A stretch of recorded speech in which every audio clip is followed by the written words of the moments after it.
Selamat pagi buat jemaat setia budi. Selamat pagi buat jemaat satelit lainnya. Pagi hari ini sebelum kita berdoa, kita dengar firman Tuhan supaya apa yang kita doakan itu searah dengan firman Tuhan. Hari ini kita mau belajar atau menerapkan saya kasih judulnya hikmat. Kita menyadari atau tanpa menyadari bahwa apa yang kita dengar, yang kita lihat sehari-hari, di kuping kita, di pikiran kita, di mata kita, itu menjadi dasar bagi kita memutuskan sesuatu. Kadangkala kita nggak sadar bahwa apa yang kita putuskan bukan dari Tuhan, tetapi pengajaran dari dunia. Ini kita harus berhati-hati. Kita lihat satu kasus. Jadi hikmat itu mutlak dibutuhkan oleh kita semua dalam memutuskan sesuatu. Kalau kita lihat dari gambar ini adalah contoh di mana Raja Salomo membutuhkan hikmat dalam memutuskan keadilan bagi satu perkara yang datang kepada dia. Dia harus memutuskan anak yang dipegang, yang ada di depannya itu harus diberikan kepada ibunya yang mana. Jadi kalau tidak punya hikmat yang baik, dia akan salah memutuskan. Demikian juga dengan kita. Kita perlu hikmat Tuhan. Sedangkan hikmat itu siapa sih? Seorang pemimpin membutuhkan hikmat dalam penggembalaannya. Bila tidak ada hikmat, bisa kacau nih pengajaran yang diberikannya. Tidak hanya pemimpin pelayanan, tetapi juga pemimpin rumah tangga. Bapak-bapak sebagai pemimpin imam di rumah tangga masing-masing, selama ini siapa yang Anda baca? Siapa yang Anda dengar? Siapa yang Anda renungkan? Apakah YouTube Anda? Apakah TikTok Anda? Apakah siapa gitu? Jadi seorang pemimpin gereja, dia membutuhkan hikmat dalam menentukan arah pelayanan yang ada sekarang. Kalau tidak, sangat berbahaya nanti gerejanya ya. Nah, harus bagaimana dengan hikmat itu? Hikmat itu kata firman Tuhan harus dicari ya. Bukan datang begitu saja. Kita yang aktif. Saudara dan saya adalah orang yang aktif. Yang aktif.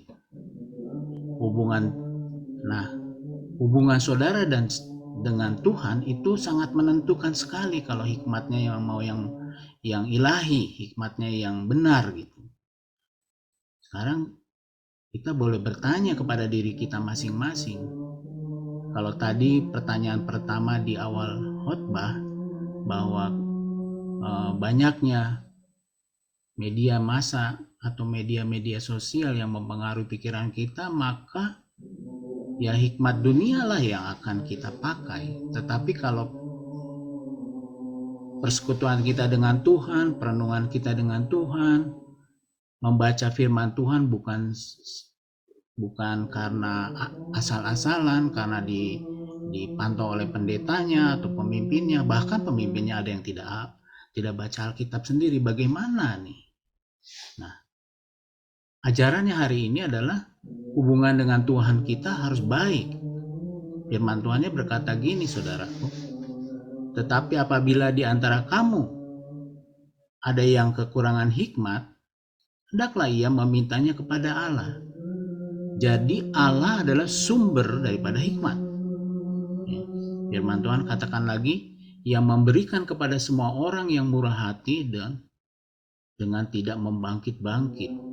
Maka hal itu akan diberikan kepadanya. Jadi saudaraku, Allah adalah hikmat. Allah adalah sumber hikmat itu. Jadi persekutuan dengan Tuhan mutlak di sini. Siapkan hari-hari kita bergaul dengan Tuhan. Nah, kita mau lebih detail lagi, siapakah Yesus buat saudara dan saya setiap hari? Apakah Yesus adalah hikmat Allah bagi saudara? Hanya saudara dan saya pribadi masing-masing yang dapat menjawabnya. Firman Tuhannya begini saudaraku. Di 1 Korintus 1 ayat 22 sampai 30 berkata demikian. Orang Yahudi menghendaki tanda dan orang-orang Yunani mencari hikmat. Tetapi kami memberitakan Kristus yang disalibkan. Untuk orang-orang Yahudi suatu batu sandungan, dan untuk orang bukan Yahudi suatu kebodohan.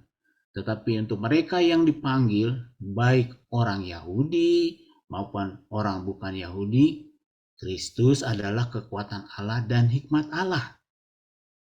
Kristus adalah kekuatan Allah dan hikmat Allah. Tetapi oleh Dia, kamu berada di dalam Kristus Yesus, yang oleh Allah telah menjadi hikmat bagi kita. Ia membenarkan dan menguduskan dan menebus kita. Jadi jelaslah di sini, Yesus adalah hikmat Allah.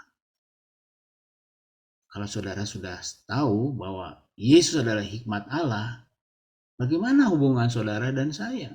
Bagaimana mencarinya? Ya, mencari. Katanya harus mencari seperti mencari mutiara. Saya melihat orang begitu rupa mencari di muka bumi ini kekayaan, kesuksesan, ya, seperti mencari mutiara. Apakah hal itu membahagiakan dia?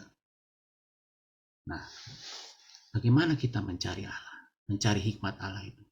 Kita kalau dia berharga seperti permata itu, maka kita akan cari begitu rupa. Firman Tuhan katakan, demikian pula kerajaan surga itu seumpama seorang pedagang yang mencari mutiara yang indah. Setelah ditemukannya mutiara yang sangat berharga, ia pun pergi menjual seluruh miliknya lalu membeli mutiara itu. Berarti apa? Kalau Yesus adalah hikmat Allah, dia gimana pun juga, waktunya mepet, waktunya melelahkan, tubuhnya capek, apa? Kalau namanya Yesus dia akan cari begitu rupa. Kemana aja dia akan cari. Karena Yesus adalah hikmat Allah. Dia akan berusaha sekuat tenaga dia akan cari Yesus itu. Karena dia mencarinya, karena itu barang berharga. Sesuatu yang berharga di dalam hidupnya.